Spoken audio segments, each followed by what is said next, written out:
Bonjour et merci de nous retrouver pour la foi prise au mot, consacrée aujourd'hui au Moyen-Âge. Méprisé à partir de la Renaissance, conspué par les Lumières qui trouvaient cette époque barbare, le Moyen-Âge a été réhabilité au XIXe siècle par les Romantiques, qui en firent une époque héroïque, excessive, bien représentée par les médiévaleries de Victor Hugo, on songe à Notre-Dame de Paris, ou par les restaurations, toujours à la limite de la surcharge de Viollet-le-Duc, qui n'hésitait pas à rebâtir à neuf le château de Pierrefonds. Plus d'un siècle après, nous ne sommes pas indemnes de cette vision romantique et l'héroïque fantasy d'un Tolkien nous a tout droit sorti là aussi du romantisme, nous a accoutumés à une époque épique et chevaleresque. On a donc une image du Moyen-Âge comme une période de foi sincère, pure, où tout le monde était chrétien. Et on regarde avec nostalgie ce temps béni. Qu'en est-il exactement? La foi du Moyen-Âge était-elle aussi simple? Voici toutes les questions que nous allons poser à André Vaucher. André Vaucher, l'un des grands spécialistes de la religion au Moyen-Âge. André Vaucher est professeur d'histoire du Moyen-Âge à Nanterre. Il est membre de l'Institut. André Vaucher, bonjour. Bonjour. Alors, je voudrais, pour commencer, vous poser des questions un peu simples. On parle de foi au Moyen-Âge. Première question, est-ce que, au début du Moyen-Âge, tout est joué? Est-ce que le monde est déjà chrétien en 476 au moment où l'Empire de Rome chute?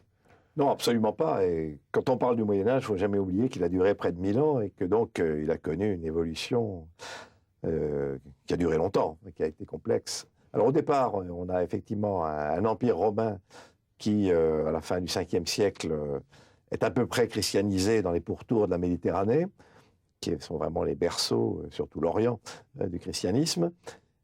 Mais dès qu'on rentre, disons, dans l'Occident profond, dans les campagnes en particulier, là, il y a encore énormément à faire. Et il ne faut pas oublier que le christianisme, dans l'Antiquité, s'est répandu d'abord dans les villes, une religion urbaine. Ça nous étonne parfois, parce qu'on pense au clocher de nos villages, et on pense que le christianisme est rural, mais pas du tout. À l'origine, c'est une religion des villes, des citadins. Et il a mis des siècles à pénétrer les campagnes. D'ailleurs, ce n'est pas par hasard si le mot paganus en latin a donné à la fois païen et paysan. Parce que païen et paysan, c'était la même chose pendant des siècles. Il a fallu tout un effort de christianisation. Donc déjà dans l'ancien Empire romain, la christianisation des campagnes a duré, disons, entre le 5e et le 8e siècle à peu près. Et puis il y avait la christianisation des barbares, parce que ce monde romain, il a été submergé à partir justement de la fin du 5e siècle par toutes sortes de vagues d'invasion qui ont duré jusqu'au 6e avec les Lombards par exemple. Et toutes ces populations germaniques, elles étaient ou païennes, comme c'était le cas des Francs par exemple, de Clovis, ou bien elles avaient été imprégnées d'un christianisme qu'on appelle l'arianisme, qui était, disons, jugé hétérodoxe par le catholicisme romain, mais qui était de toute façon un vernis très superficiel. Donc, ces barbares, il a fallu aussi les évangéliser, et ça a été l'œuvre, d'une part, des évêques, et d'autre part, des moines, des missionnaires irlandais, par exemple, qui sont venus de l'Europe de l'extrême ouest et qui ont sillonné les campagnes françaises, allemandes, etc.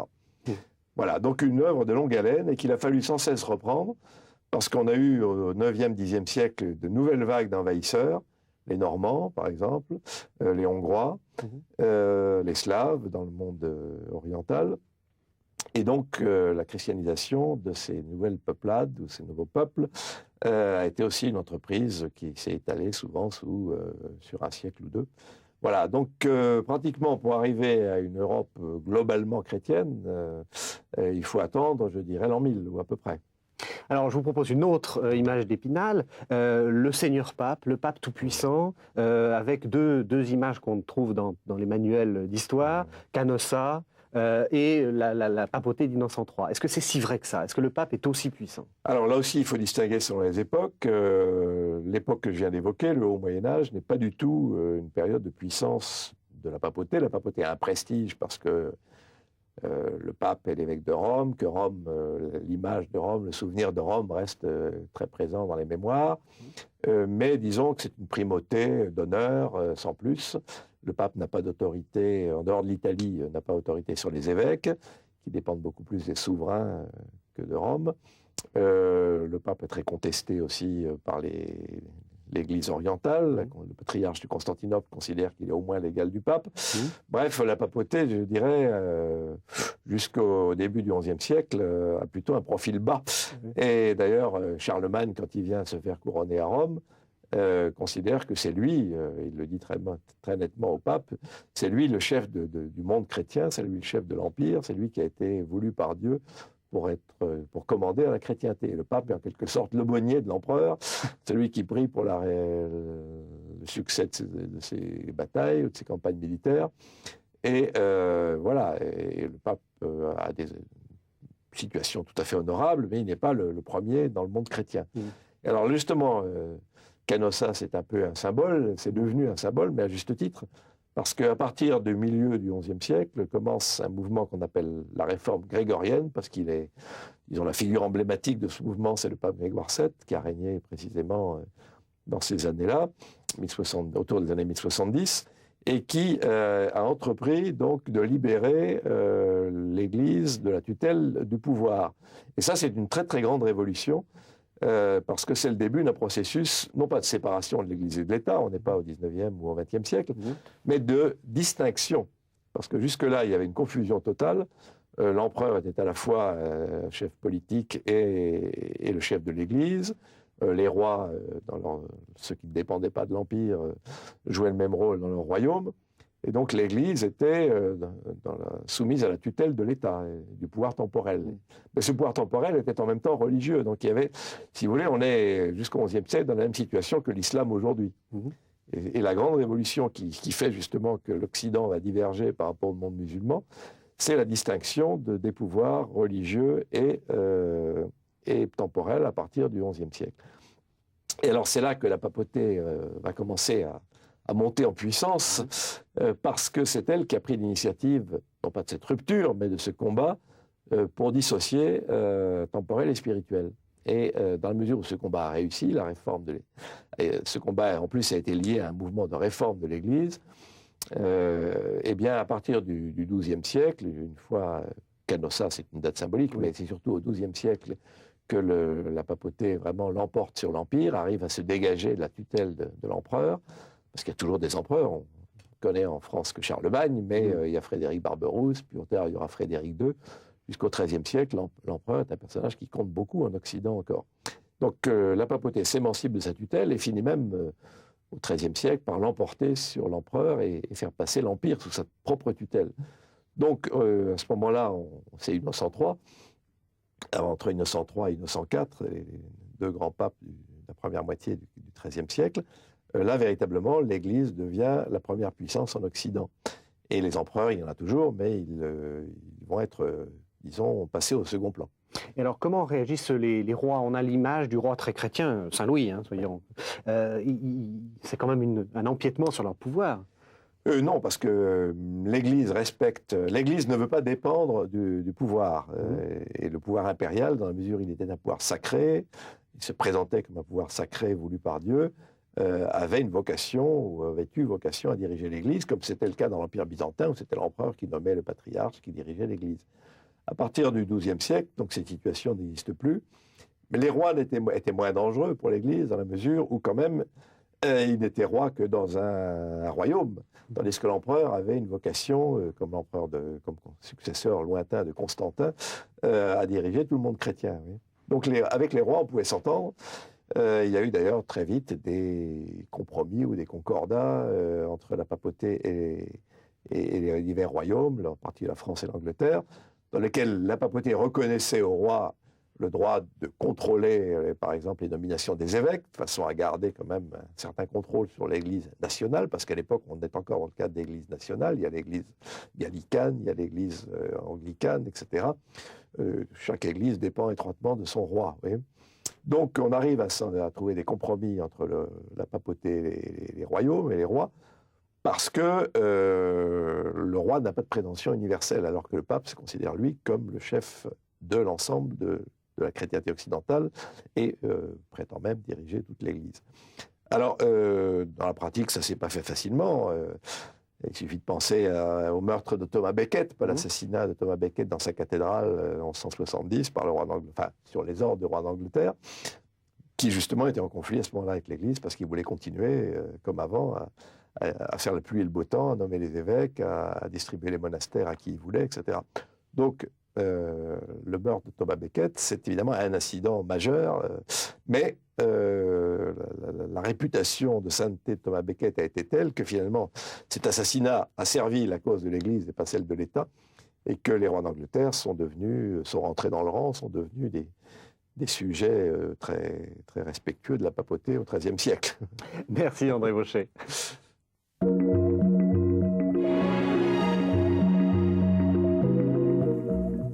Comment est-ce qu'on a vu Dieu le Père au Moyen-Âge? Question un peu qui paraît simple, mais en fait qui est beaucoup plus complexe. Absolument, ne serait-ce que parce que, je le rappelle, le Moyen-Âge a duré 1000 ans et que l'image de Dieu a singulièrement évolué au cours de ces 1000 ans. Au départ, je crois que, disons, dans le Haut-Moyen-Âge, l'idée qui prévaut, c'est celle du Tout-Puissant. On le voit très bien dans la conversion des peuples barbares, quand Clovis gagne une bataille sur les Alamans, il se convertit après en disant grâce au Dieu de Clotilde, sa femme, j'ai gagné cette bataille, donc ça prouve que ce Dieu est plus puissant que les dieux du paganisme. Donc on est, je dirais, dans un rapport presque de force, de concurrence au niveau de l'efficacité. Donc un Dieu victorieux, un Dieu qui soutient le pouvoir, et qui est très lié au pouvoir. Donc ce Dieu, l'empereur est le reflet terrestre du Dieu Tout-Puissant dans un système byzantin en Orient, mais aussi en Occident. L'empereur est en quelque sorte la face visible de Dieu sur Terre. Alors donc cette idée de puissance, de toute puissance qui est prévaut. Et je dirais que Dieu s'humanise, si je peux permettre la formule, à partir du XIe siècle, 10e, 11e, enfin c'est très difficile à dater, ce sont des grandes évolutions, mais enfin c'est autour de l'an 1000, un peu avant, un peu après, que les choses se mettent en place. Lorsqu'on redécouvre, disons, bien sûr qu'on ne l'avait jamais oublié, mais au niveau de la foi populaire, il y a une imprégnation véritablement en profondeur du christianisme, et à ce moment-là, le personnage de Jésus, les apôtres, la vie apostolique, comme on dit à l'époque, c'est-à-dire l'existence terrestre de Jésus, devient plus importante. C'est d'ailleurs l'époque où se développe le pèlerinage à Jérusalem, parce que, précisément, on veut voir les lieux où a vécu le Christ, où s'est déroulée la vie des apôtres, etc. Donc, on entre dans une phase qui, d'ailleurs, au niveau de l'art, on voit ça très bien dans les portails des églises romanes, hein, où ce n'est plus Dieu le Père seul, ou ce n'est même plus Dieu le Père parfois du tout, c'est le Christ qui passe au premier plan, le Christ juge, c'est encore d'une perspective sévère, un Christ justicier de la fin des temps, mais c'est aussi de plus en plus un Christ miséricordieux, souriant. Bon, avec l'art gothique au XIIIe siècle, il y a une évolution vers une humanisation chrétienne de plus en plus marquée. Et là, il y a un personnage évidemment qui a joué un rôle très important, c'est François d'Assise.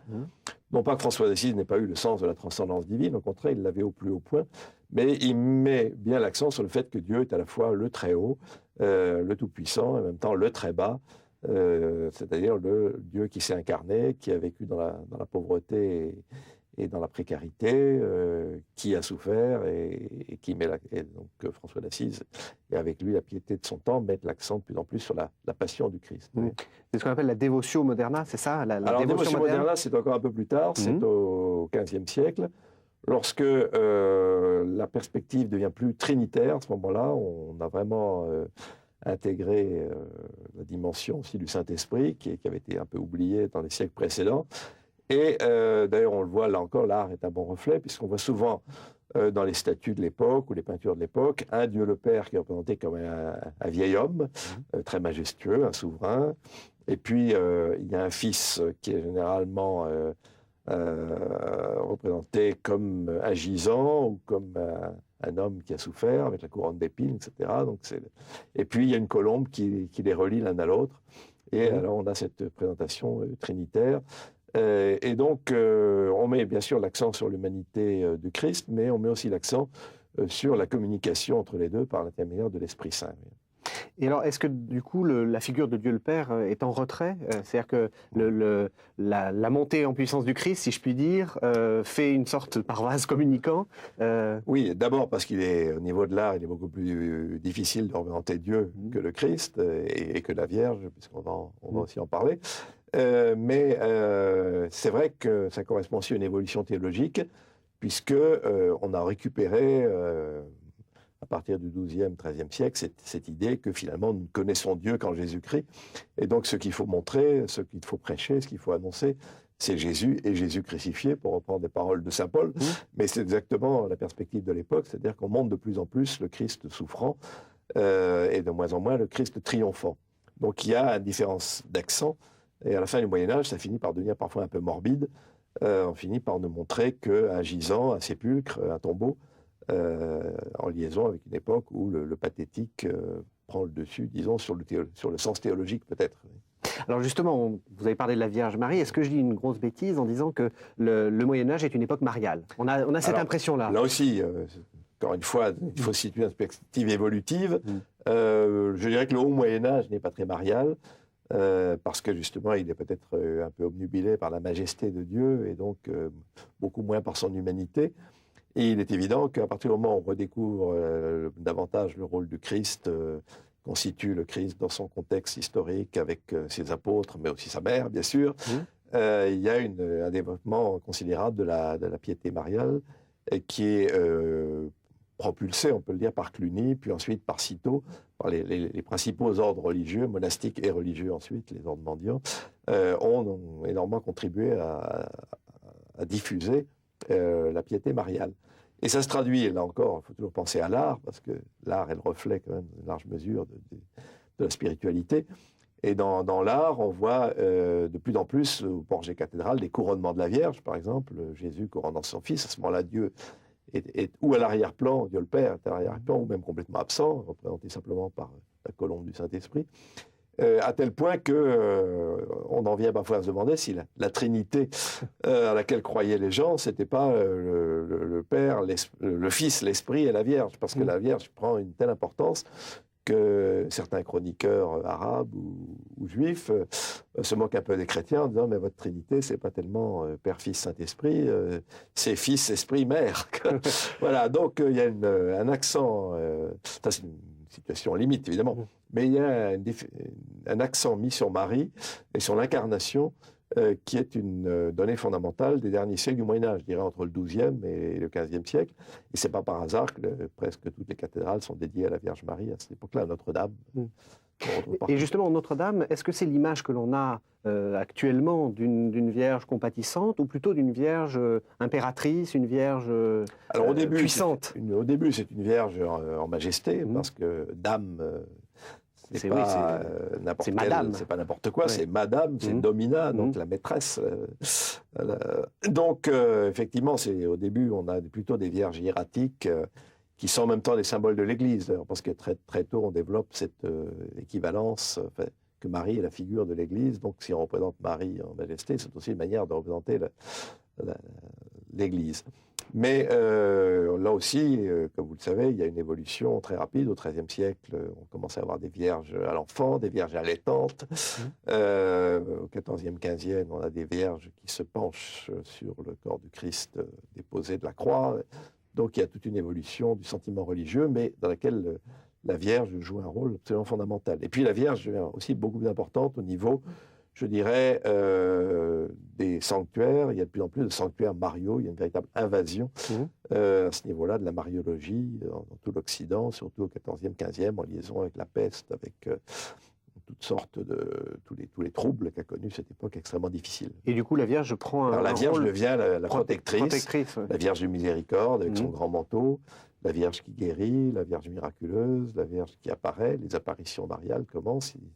Il y en a eu bien avant Lourdes, à la fin du Moyen-Âge. Donc, il y a vraiment la vie du fidèle et, je dirais, imprégnée par la présence de la Vierge.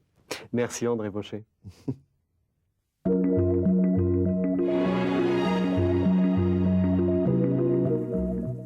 Première question sur ce domaine-là, qu'est-ce que c'est qu'être chrétien au Moyen-Âge? Est-ce que le christianisme est une question de foi ou une question de pratique? On a l'impression, nous, on est dans une idée du christianisme de la foi. Est-ce qu'il n'y avait pas une question de pratique? Oui, excusez-moi d'avoir l'air de vous contester, mais au contraire. Le problème ne se pose pas en ces termes. C'est-à-dire que tout le monde est censé avoir la foi, mais ce qui la manifeste, ce sont les pratiques. Donc nous sommes dans une situation extrêmement différente du monde d'aujourd'hui, où on dit souvent j'ai la foi, mais je ne pratique pas.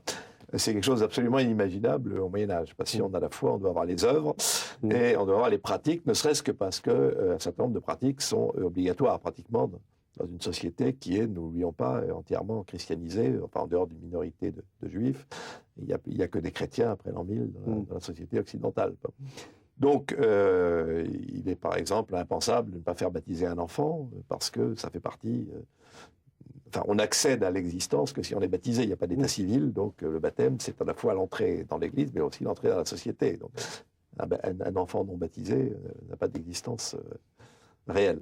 Donc, il y a des choses qui sont obligatoires. La pratique dominicale est en principe obligatoire. Il y avait évidemment des gens qui n'allaient pas à la messe, mais ils étaient immédiatement repérés. Et surtout, on repérait les gens qui ne communiaient pas au moins une fois par an. À partir du XIIIe siècle, il est obligatoire de se confesser et de communier une fois l'an. Et le curé est tenu, bon, même s'il ne le faisait pas toujours, il est quand même tenu d'établir une liste des gens qui ne communiaient pas, parce qu'on supposait que s'ils ne communiaient pas, c'est parce qu'ils étaient hérétiques. Donc le curé tenait une liste des excommuniés ou des gens qui n'allaient pas communier. Donc il y a des pratiques, il y a un cadre de pratiques obligatoire qui fait que, sauf à devenir un marginal ou un hérétique, on se doit de pratiquer. Et puis, il n'y a pas que ça, il n'y a pas seulement l'obligation. Il y a aussi le fait que, pour les gens de l'époque, ils croient énormément aux œuvres. Ils croient énormément aux œuvres, ils pensent que, bien sûr, ils croient que Dieu les a sauvés, mais ils pensent qu'ils doivent mériter leur salut. Et donc, s'ils ont accepté, si on les a baptisés, il doit y avoir une contrepartie ce qu'on appelle les œuvres de satisfaction à l'époque, c'est-à-dire ils doivent en quelque sorte faire un effort de leur côté pour se mettre à la hauteur du pardon qui leur a été accordé ou du salut qui leur est promis. Donc, par exemple, on considère qu'avec la confession des péchés avoués, le prêtre considère, lui, qu'il les a déjà pardonnés, mais le fidèle considère que tant qu'il n'a pas accompli un pèlerinage ou fait un don important aux œuvres, etc., il n'est pas vraiment absous. Et donc, de là naissent toute une série d'œuvres que d'ailleurs l'Église encourage par la pratique des indulgences. Donc, celui qui donnera pour un hôpital ou pour la croisade ou pour telle ou telle œuvre recevra des indulgences, c'est-à-dire une abréviation de la peine due pour le péché. Oui. Donc les gens croient énormément aux œuvres et ils sont soucieux d'en faire. Et ils considèrent que s'ils n'en font pas, ils ont peu de chances d'être vraiment sauvés. Alors il y a une catégorie de chrétiens très particuliers qui sont les moines. Là aussi, on a l'impression que c'est une période très monacale, avec un monachisme très développé. Est-ce que c'est vrai? C'est vrai, absolument. C'est la grande époque du monachisme, tout au long de la période, avec aussi un renouvellement constant de ce monachisme. Au début, c'est le monachisme bénédictin. Ce sont des abbayes bénédictines, il n'y a pas d'ordre monastique, si vous voulez. Il y a des centaines de monastères qui se créent un peu partout, qui sont souvent créés par des laïcs, d'ailleurs, par des seigneurs, par des rois.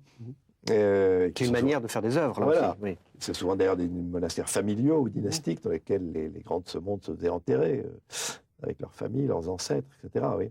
Et puis, à partir là aussi, du Xe siècle, on va apparaître des congrégations religieuses, d'abord Cluny, puis ensuite des ordres vraiment centralisés comme Cîteaux, puis les ordres mendiants, les franciscains, les dominicains, qui sont des ordres extrêmement structurés et qui se répandent à l'échelle de la chrétienté tout entière, et même au-delà, puisqu'ils ont des missions en terre païenne. Donc la manière la plus haute de vivre la vocation chrétienne, c'est sans aucun doute l'état religieux, l'état monastique jusqu'au XIIIe siècle, et ensuite l'état religieux.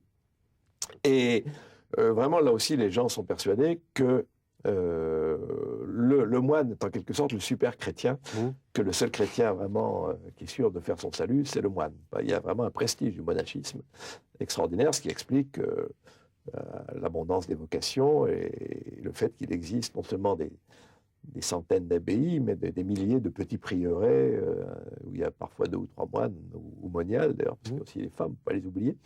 Et donc tout ça fait que le monachisme est extrêmement présent dans les villes, dans les campagnes, partout. Donc le chrétien, la vocation par excellence de celui qui veut atteindre la perfection chrétienne, c'est de se faire moine ou religieux ensuite. Et le chrétien qui reste dans le monde, il a toujours mauvaise conscience parce qu'on lui enseigne, il faut bien dire que ça lui est inculqué, que la vie dans le monde est extrêmement dangereuse, que ce monde est extrêmement décevant et trompeur. Et donc, ceux qui sont restés dans le monde, en particulier les gens qui sont mariés, ont toujours un peu un complexe vis-à-vis des autres qui vivent, qui sont censés vivre déjà d'une sorte de perfection quasiment angélique. Alors là aussi, il y a eu une évolution et que l'Église, à partir du XIIe et du XIIIe siècle, et puis les mouvements laïcs se développent spontanément pour justement permettre à ces chrétiens qui vivent dans le monde, qui sont mariés, qui ont des activités professionnelles, sont paysans, artisans, etc., néanmoins d'accéder à une certaine vocation chrétienne, à une certaine spiritualité. Et c'est dans ce cadre qu'il faut situer les mouvements des pénitents, des confréries, des tiers-ordres.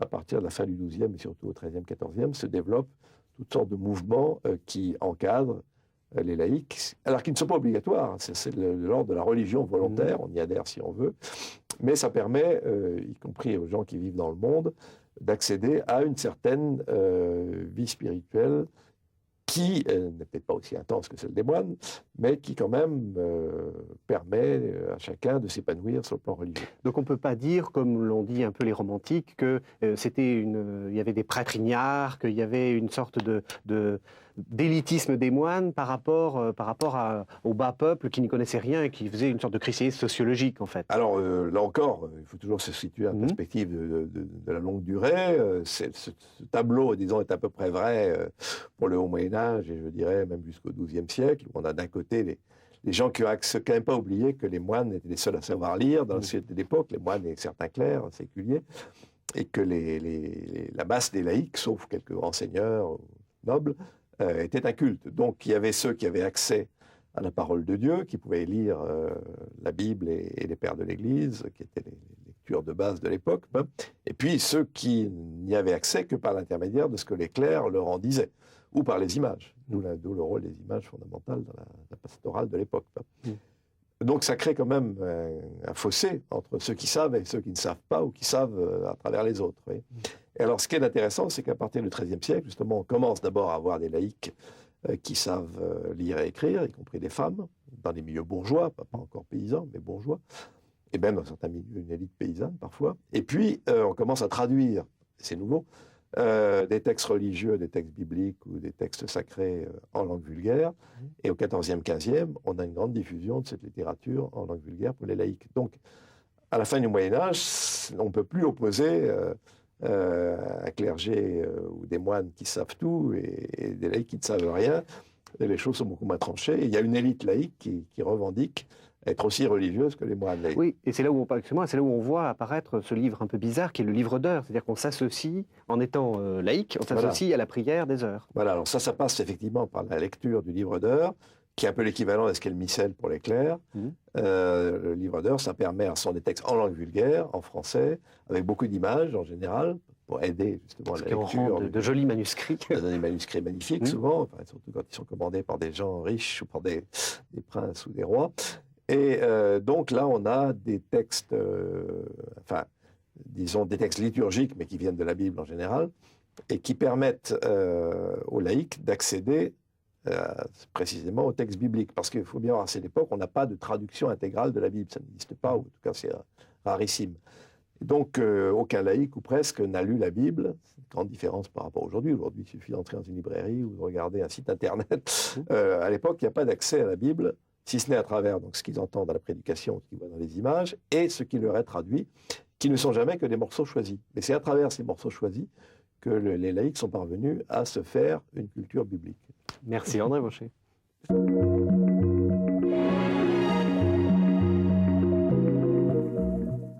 Là aussi, je continue dans mes idées d'image d'Épinal sur le Moyen-Âge.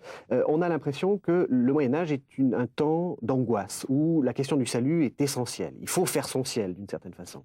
Vous avez tout à fait raison. C'est peut-être même ça qui le distingue le plus de nos sociétés contemporaines, c'est-à-dire que le message de l'Église, donc, qui a mis des siècles à passer, a finalement imprégné les consciences, les mentalités. Et on peut dire que surtout à partir du XIe siècle, même déjà avant, le grand problème, c'est l'au-delà.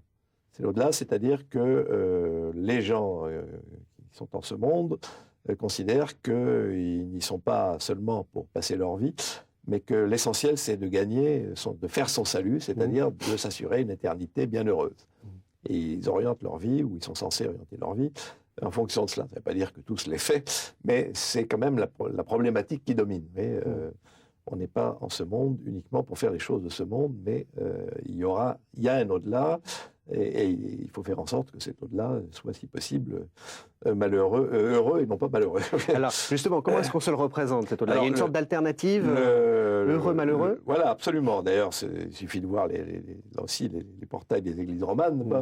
Vous avez d'un côté les justes et les réprouvés, au milieu le Christ qui fait ou bien Saint-Michel qui distingue les bons des mauvais. Donc les gens du Moyen-Âge avaient une vision très binaire, très duale. Ils ne brillaient pas par le sens des nuances. Aujourd'hui, ça nous choque parfois un peu, cette distinction trop simpliste. Mais enfin, c'est comme ça. Il y a les bons d'un côté, les mauvais de l'autre. Il y a les damnés, il y a les sauvés. Donc, c'est là-dessus que ça se joue. Et donc, la vie ici-bas, sur l'existence quotidienne, chacun joue son destin éternel. Donc, ce qui donne à la vie une certaine gravité, parce qu'il y a un enjeu. On n'est pas seulement là pour attendre de mourir. Et après, c'est ce qui est après la mort qui est essentiel, qui donne le sens de ce qu'on fait ici-bas. Alors, on a l'impression qu'on raffine aussi pour la description de l'enfer. On a une sorte de description extrêmement précise des châtiments. Est-ce que c'est une image tardive, elle aussi? Là aussi, effectivement, il y a toutes sortes de spéculations théologiques ou même parfois littéraires sur l'enfer ou les feux de l'enfer qui sont plus ou moins intenses. Il y a un enfer supérieur, un enfer inférieur. Bon, enfin, disons que ce qui est surtout important à ce niveau-là, c'est l'évolution. Là encore, on est dans la longue durée. Et qu'à cette conception purement binaire, enfer-paradis, se substitue ou va commencer à substituer à partir du XIIe, XIIIe siècle, une vision ternaire, c'est-à-dire qu'apparaît une nouvelle réalité qui est le purgatoire. Alors, il y a toujours eu cette idée, déjà chez Saint-Augustin, que même les gens qui n'étaient pas totalement des saints devraient purger leurs péchés d'une façon ou d'une autre. Mais c'était resté assez flou. C'était plutôt un thème, disons, théologique, plutôt qu'une réalité spatiale bien identifiée. Ce qui est nouveau à partir du XIIe siècle, c'est que le purgatoire devient un lieu, un troisième lieu de l'au-delà. Entre le purgatoire, entre le paradis et l'enfer, il y a désormais le purgatoire. Et donc on entre dans un univers ternaire, ce qui est beaucoup plus souple, qui donne des perspectives un peu plus réjouissantes, parce que même les pécheurs, à moins d'être des pécheurs vraiment invétérés, abominables, pouvaient avoir l'espoir d'aller après leur mort, donc non pas en enfer, mais au purgatoire.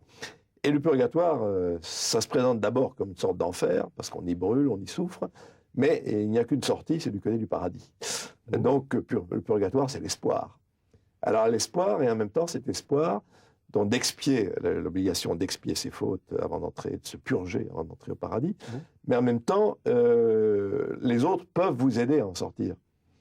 Et d'où le rôle sur lequel l'Église met beaucoup l'accent à partir du XIIe, XIIIe siècle, justement, de la prière mutuelle, enfin les vivants prient pour les morts, pour les aider justement à abréger leur temps de purgatoire. Alors, on commence à faire des chronologies, à dire 1000 ans de purgatoire, enfin qu'est-ce que c'est que 1000 ans, évidemment, on n'en sait rien, mais enfin on commence même à compter les années de purgatoire, d'où les indulgences qui sont en années, en jours, en mois, etc. Donc il y a toute une chronologie qui s'instaure, pas seulement un lieu, pas seulement une topographie de l'au-delà qui change, mais aussi une vision liée plus quantitative, plus mesurable, disons, du temps de l'au-delà. Et donc l'idée que par la célébration de messe pour les morts, alors ça devient très important, les offices pour les défunts, par les bonnes œuvres, par toutes sortes de fondations pieuses, etc., on arrive à aider. Il y a une entraide entre les vivants et les morts, il y a une solidarité. Et ça, c'est très important parce que ça va se développer énormément. Cette croyance en la solidarité entre les vivants et les morts va être à l'origine en particulier des confréries. Parce que les confréries, ce n'est pas seulement un endroit où on s'entraide de son vivant. Je dirais même que cette dimension d'affection mutuelle, etc., et de secours mutuel est importante. Mais la seconde, par rapport au fait que la confrérie prie pour ses morts et elle fait célébrer des messes, elle offre des aumônes pour le salut des âmes du purgatoire. Oui. Et alors cette dévotion au purgatoire, à la fin du Moyen-Âge, devient de plus en plus importante. D'où le problème des indulgences, avec toutes les conséquences que ça a pu avoir. À l'époque, la réforme protestante en Allemagne, même si ce n'est pas évidemment la cause principale, parce qu'à ce moment-là, certains se mettent à dire, mais est-ce que l'Église ne spécule pas là-dessus pour vendre quelque chose qui n'appartient à Dieu, c'est-à-dire le pardon? Alors, il y a cette angoisse du salut, et puis il y a aussi cette angoisse de ce qui va se passer après, les fameuses peurs de l'an 1000 où le Christ juge va revenir, ce qu'on appelle l'eschatologie, les fins dernières. Alors, là aussi, il y a une tension, mais ça c'est normal en christianisme, enfin, ça devrait être normal, même si notre époque en a un peu perdu le sens, que l'histoire n'est pas éternelle, qu'un jour le monde cessera. Et c'est pas tellement le problème de la fin du monde qui obsède les gens de l'époque, vous qui les intéresse, c'est le retour glorieux du Christ à la fin des temps. Pas tellement la désagrégation du monde comme monde, mais le fait que l'Apocalypse le dit et le redit, un jour viendra où ce monde sera aboli, disparaîtra, et ça se fera dans la douleur. Ça sera précédé de phénomènes très, très violents, de convulsions, parce qu'en même temps, et ça c'est très intéressant, se développe l'idée, en particulier avec Joachim Flor au XIIe siècle, on appelle le joachimisme, tout un courant qui est au contraire un peu optimiste, qui dit mais l'Église et le monde évoluent vers une sorte de progrès spirituel, et donc il y a une montée, si vous voulez, c'est pas l'histoire d'une décadence, l'histoire de l'Église ou du monde, c'est au contraire l'histoire d'une montée en puissance spirituelle. Le christianisme devient une religion de plus en plus spirituelle, mais cette évolution va se heurter à des forces mauvaises, des forces de résistance, ce que certains même appelaient à l'époque l'Église charnelle, qui vont faire obstacle à ce processus de spiritualisation, et donc il y aura un combat très violent entre les forces du bien et les forces du mal, dans lesquels il va falloir qu'une minorité de gens décidés aille jusqu'au bout.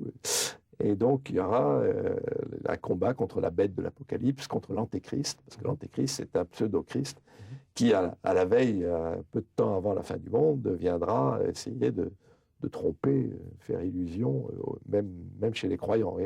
Donc, cette idée de la fin des temps, elle n'est pas tellement déprimante en soi, mais au contraire, elle ouvre sur un avenir quand même plus riant. Et en même temps, elle engage les chrétiens à s'intéresser, à participer aux luttes pour la réforme de l'Église, pour faire avancer, disons, tout ce qui peut la rapprocher de son terme ultime. Alors concrètement, on guette les signes des temps. Voilà. Comment on fait? Alors il y a une lecture de l'histoire, parce que justement, à partir du Xe, XIe siècle, on est de plus en plus attentif justement à ces phénomènes. Et comme le récit de l'Apocalypse donne des signes annonciateurs de la fin des temps, et il y aura des pestes, il y aura des guerres, il y aura des fameux récits de l'Apocalypse. Donc on cherche dans la réalité au milieu de laquelle on vit, est-ce qu'il ne se passe pas des choses qui annoncent cette venue prochaine de la fin des temps? Oui. Et alors évidemment, on les trouve assez facilement, puisqu'il y avait beaucoup de violence à l'époque, beaucoup de guerres, et chaque fois, chaque génération se demande, mais est-ce que ces événements que nous vivons, nous, est-ce que ce n'est pas l'annonce d'une fin prochaine? Vous savez, mutatis mutandis, on en est un peu au même point, dans une perspective un peu plus sécularisée aujourd'hui, mais on peut se demander parfois, on s'est demandé si pas la bombe atomique, par exemple, la possibilité aujourd'hui de l'humanité de se détruire elle-même, est-ce que ce n'était pas quand même un phénomène apocalyptique? Bon, même si aujourd'hui on ne met plus exactement la même chose derrière ces choses-là. Merci André Rocher.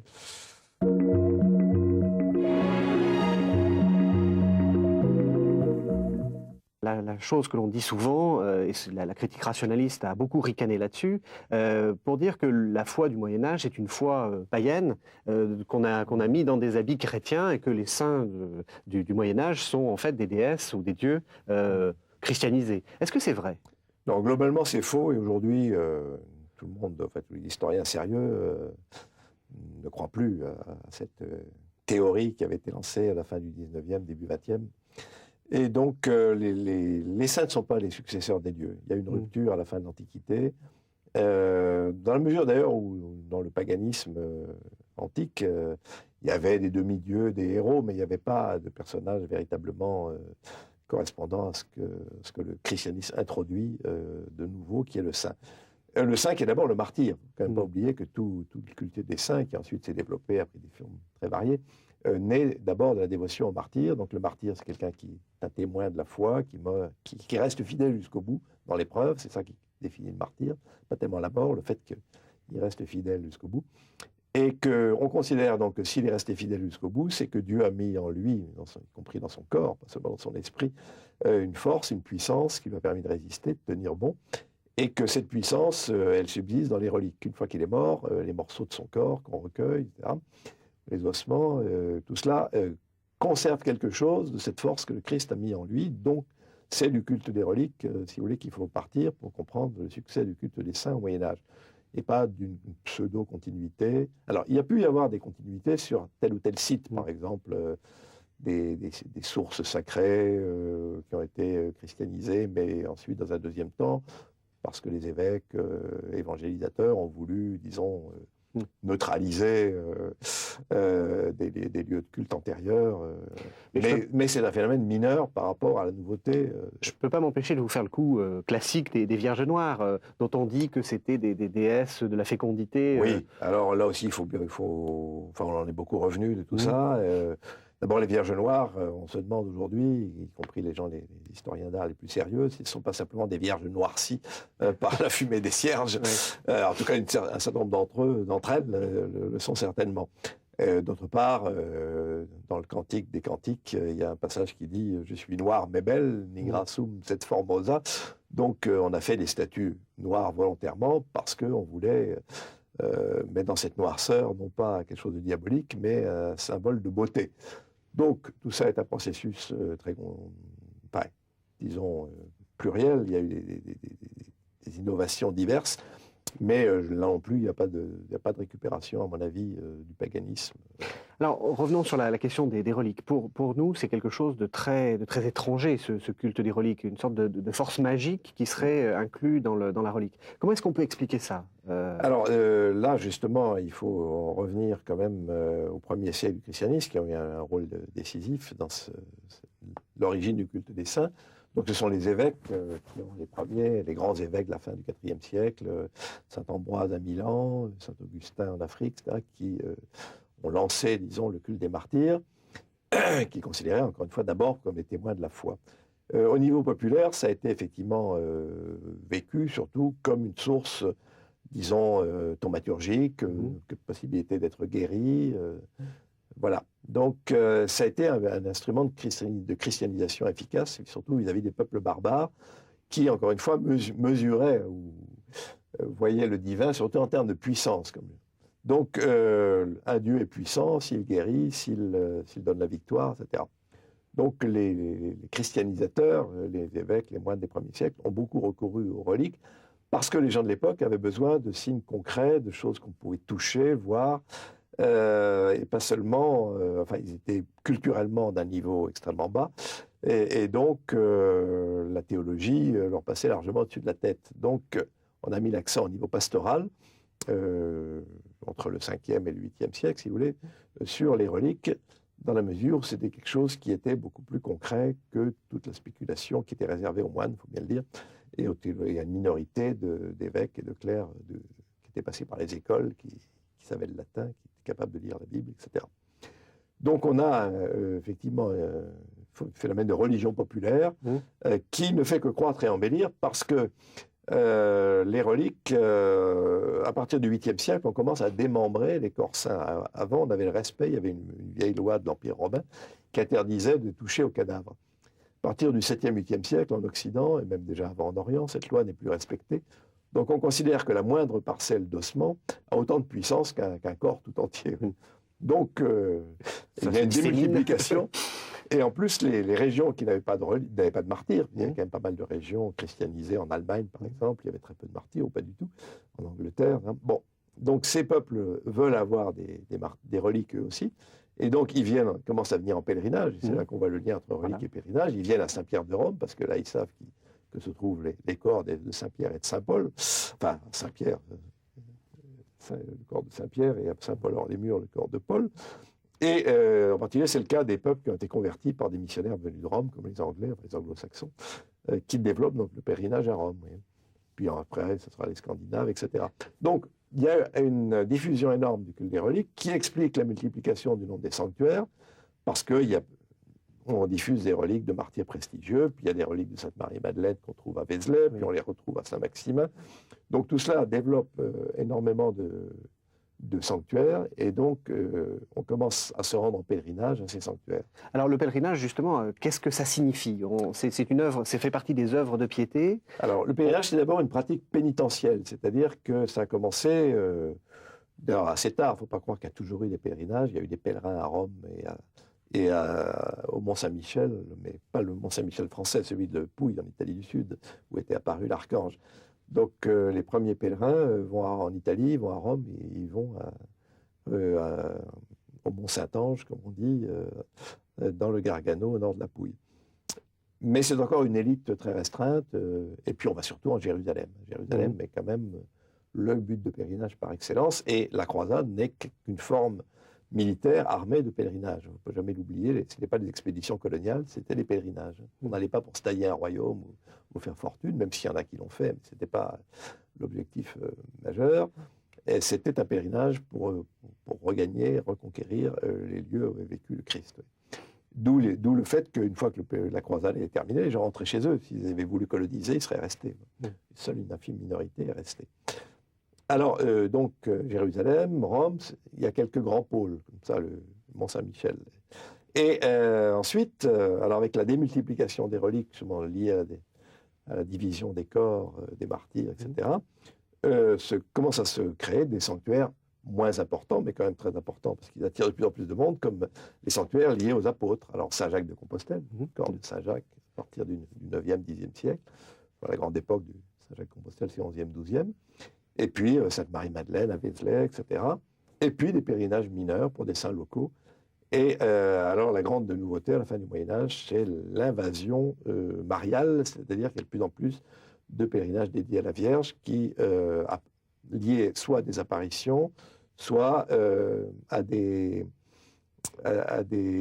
images, parce qu'il y a de plus en plus d'images de la Vierge, et certaines de ces images passent pour être miraculeuses, on leur attribue des guérisons, etc. Donc on a une explosion véritablement des sanctuaires mariaux, 14e, 15e, qui va d'ailleurs se prolonger ensuite jusqu'au 19e siècle. Et socialement, c'était un lieu de mixité sociale ou c'était un lieu de liberté? Alors c'est un lieu de liberté absolument, parce qu'on sort de son cadre de vie, de son village, et donc il y a un aspect effectivement d'ouverture au monde. On rencontre des gens d'autres pays, donc ça a joué les pèlerinages jouent un grand rôle dans le développement d'idées de chrétienté, d'appartenir à une chrétienté, parce que tant qu'on vivait dans son cocon, dans sa cellule, son village, eh bien, on n'avait pas un grand sens de ce qui se passait ailleurs. Donc là, ça met les gens les uns en rapport avec les autres, c'est très important pour la naissance d'un sens de la chrétienté. Il n'y aurait pas eu les croisades s'il n'y avait pas eu les pèlerinages avant. Et puis... Merci André Mochet, merci beaucoup. On sent que vous êtes passionné par ce sujet. Merci de nous avoir fait découvrir cette foi du Moyen-Âge avec autant de passion. Merci beaucoup André Mochet. Bon.